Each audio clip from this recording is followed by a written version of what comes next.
like creatively too. Like the most videos be like a Rolls Royce in the background, two chains on, and that shit getting boring, fellas. You know what I'm saying? It's like no real entertainment, and why you got these pop and these country artists smoking shit, cause they coming with the full round, like the full package. You know what I'm saying? It ain't the same. Like they telling stories and yeah, real songs everything and ain't flexing. If it's 3 rappers standing out and it's 100 rappers, then it's like all these after a while is gonna turn the pages because it ain't nothing new. How long you been in the game now? 10. 2013, it's 23. 10 of them. Solid decade, baby. Proud. You're an established artist. Yes, established. You're established. Yeah, catalog is there. Hearing you talk about entertainment value is very interesting. Clearly you see that, you know, you need to go somewhere to bring people on a journey. Yeah, they want to feel experience. That's what I always say. Like, bro, you just let him get away with saying absolutely nothing. He does not agree with him at all. At all. You got to give a fan an experience. Experience is you. If you sleep on your side, I bet you hate your pillow, and this is why. They might be as fluffy. Not you on the mic. Like, that shit don't be enough, bro.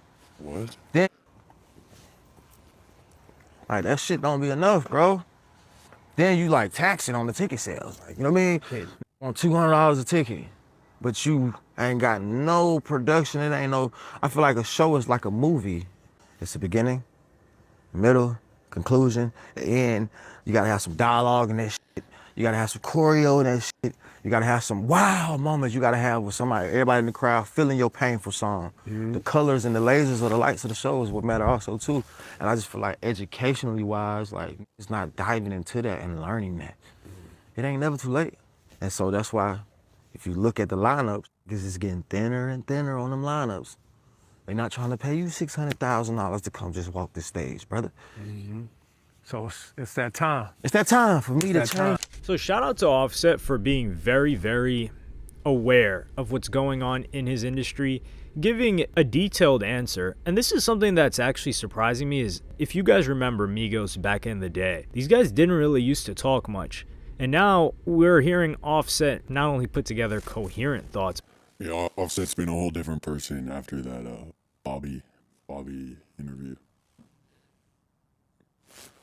Just actually speak up. Maybe his life is different now. He's married, he has kids, or he has more kids. He had kids back then too. Or perhaps he's less on drugs or not on as many drugs as he was back then. But if you guys remember Migos interviews back in the day, it was hard pulling stuff out of them. Granted, and to be fair, it was usually Offset that was doing the talking. Takeoff really didn't talk much, and Quavo, it was hit or miss whether or not he said anything. So Offset, he's had, I would say, the most successful solo career thus far, and while his album didn't perform as well as some people will say, I mean, he sold 70K, which is pretty solid in the modern day. Now, I'll give my estimation on why sales aren't as high.